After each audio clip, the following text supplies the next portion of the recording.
উপমহাদেশের হিন্দু ধর্মাবলম্বীদের ৫১টি পীঠস্থানের মধ্যে অন্যতম বগুড়ার শেরপুর উপজেলার ঐতিহাসিক মা ভবানী মন্দির। প্রতি বছর দেশ বিদেশের লাখো পুণ্যার্থী আসেন এই মন্দিরে। বিশেষ করে মাঘী পূর্ণিমা ও রামনবমী উৎসব ঘিরে পার্শ্ববর্তী দেশ ভারত, নেপাল, ভুটান, পাকিস্তান, আফগানিস্তান ও শ্রীলঙ্কা থেকে অসংখ্য পুণ্যার্থীর সমাগম ঘটে এই মন্দির প্রাঙ্গণে। উপজেলার সদর থেকে প্রায় ১৫ কিলোমিটার দক্ষিণ পশ্চিমে ভবানীপুর ইউনিয়নের ভবানীপুর গ্রামে মা ভবানীর মন্দির অবস্থিত।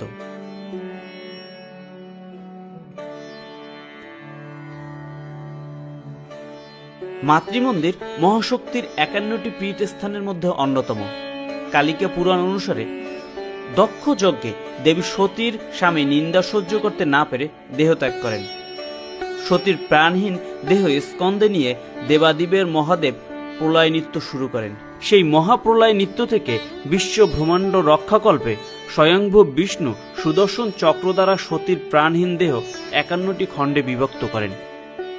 সেই সব দেহখণ্ড বিশ্বের বিভিন্ন জায়গায় পতিত হলে ৫১টি পীঠস্থানের উদ্ভব হয়। ভবানীপুরে দেবীর বাম তল্প বা বাম পাজরাস্থি মতান্তরে দক্ষিণ চক্ষু পতিত হয়েছিল। এই পীঠস্থানে দেবীর নাম অর্পণা এবং বামন ভৈরব।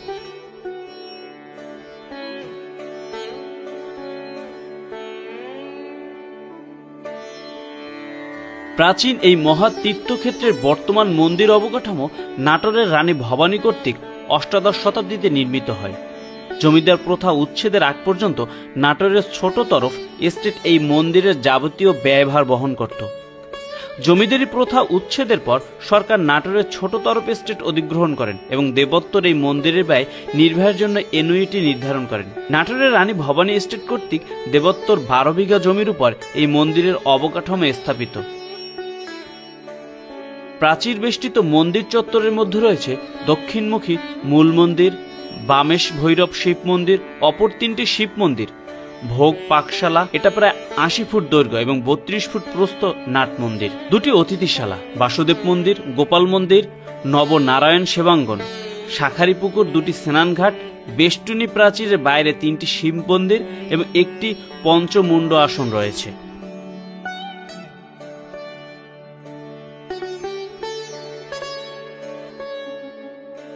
হিন্দু ধর্মাবলম্বীদের পবিত্র এই পীঠস্থান ও তীর্থক্ষেত্রে রামনবমী, শারদীয় দুর্গোৎসব, শ্যামপূজা, মাঘী পূর্ণিমা, বাসন্তী দুর্গোৎসব প্রভৃতি অনুষ্ঠান হয়ে থাকে।